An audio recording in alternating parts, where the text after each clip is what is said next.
We're going on a road trip.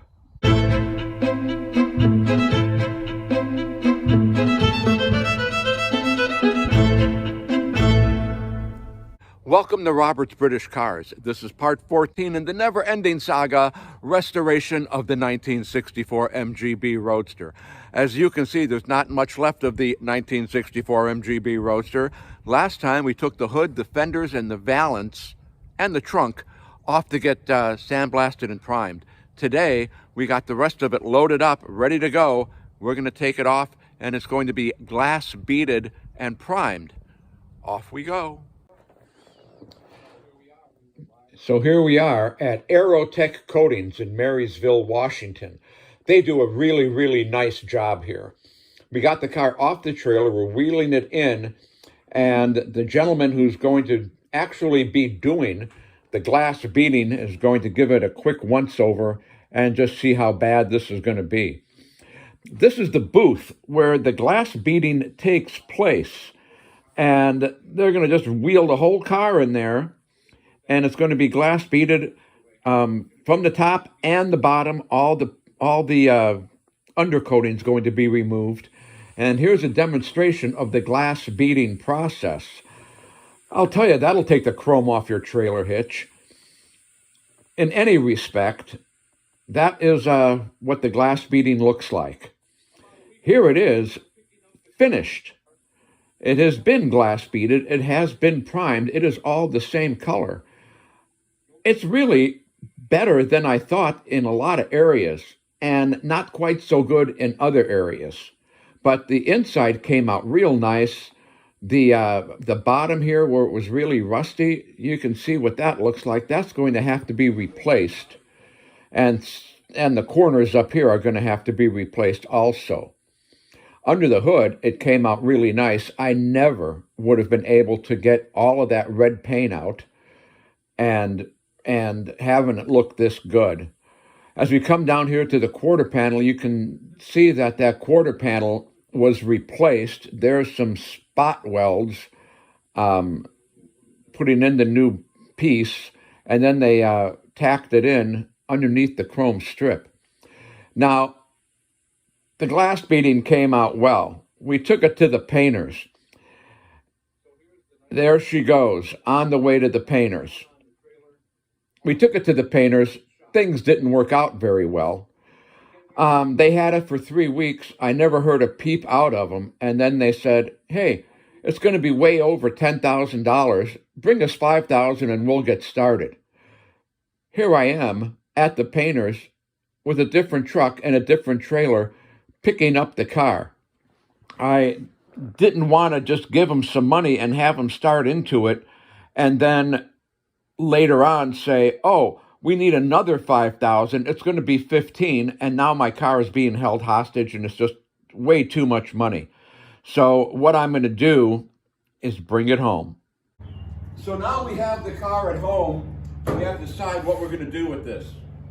Let's take a closer look. So here's the driver's side door. It doesn't look too bad. There's no holes in it.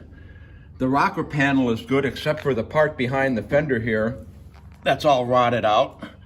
But the door is good. The quarter panel, again, the top does not look too bad.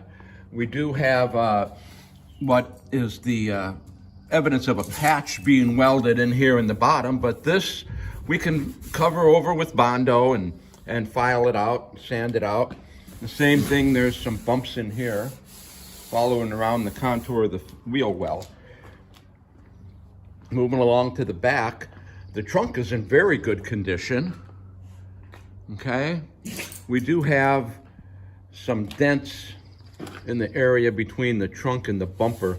And again, these I think I can take out with the dolly and a little bit of body filler. Here's another little dent here in the under the gas tank filler neck. But that's, like I say, the trunk is good. Tail lights look good. There's solid here. Again, we get to the quarter panel, we can see evidence of a patch welded in. This was welded in along the chrome strip right here, back to here.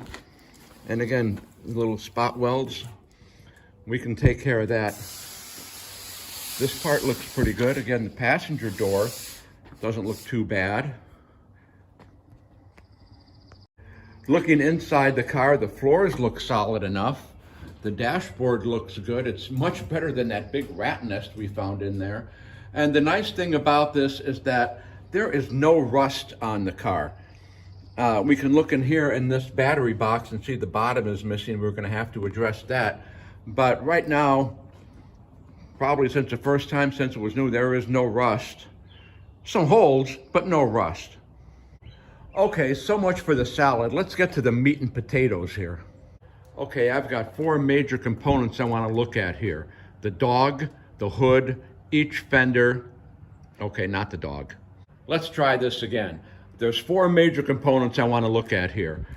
Both fenders, the hood, and the valance.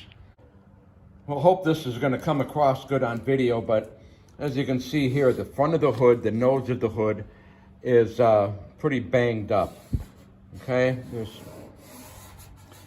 is going to need a lot of body work. Just that area.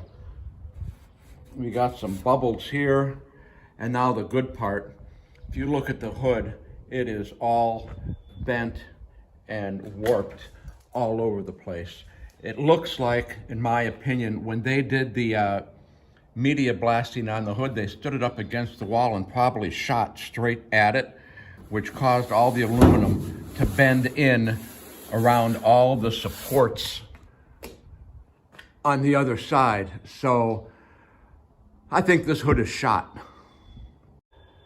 As I look at it and I think about what I'd have to pound out and bondo and fill and sand and pound out and fill and bondo and sand, it would be cheaper to just get a new hood. So we're gonna get a new hood.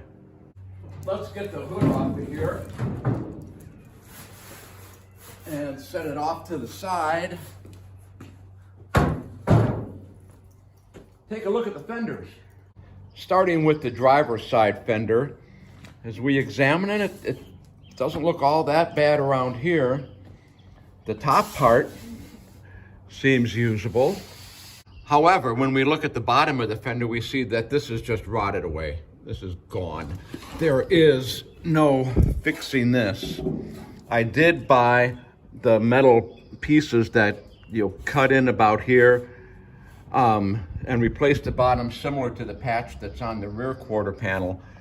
But when I look at the tops of the fenders, the rail here where the hood rests, this is all gone. It's rotted away. Again, the amount of time and labor it would cost to replace that, let alone the bottom, and then rework the fender in a shape that's acceptable, that's a lot of labor hours. Let's look at the other fender. Yes, the other fender is just as bad on the bottom. We come up here, the top part is not too bad. Coming around the passenger fender in the front though, we've got some work that would need to be done on this front corner right here.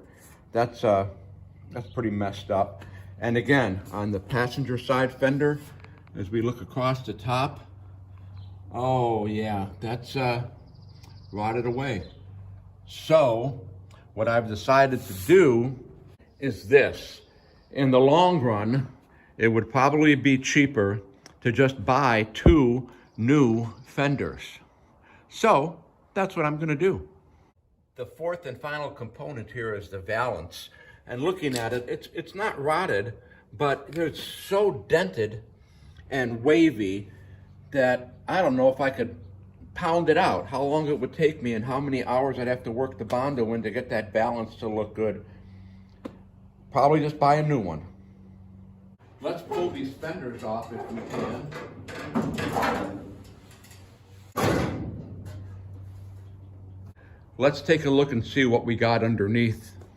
Here we have the front of the rocker panel that sits behind the fender. And as you can see, it's pretty gone. To get a closer look, I mean, there's just nothing left of it. This is gonna have to be cut out and a patch welded in, at least. and this is going to have to be done on both sides. So there's 2 patches that have to be welded in. Secondly, the corner bracket right here needs to be replaced. The top was rotted away. I had cut it off before I took it in to get sandblasted. Maybe you saw that in the episode about removing the fenders.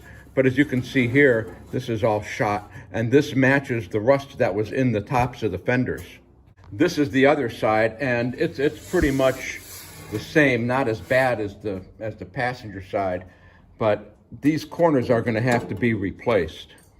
It just so happens that they make new corner brackets like this. So this is just a matter of cutting off the old one and welding in a new one on each side. I also noticed that the bracket here where the splash guard bolts on is kind of shot. So I ordered new ones of those that we can weld on.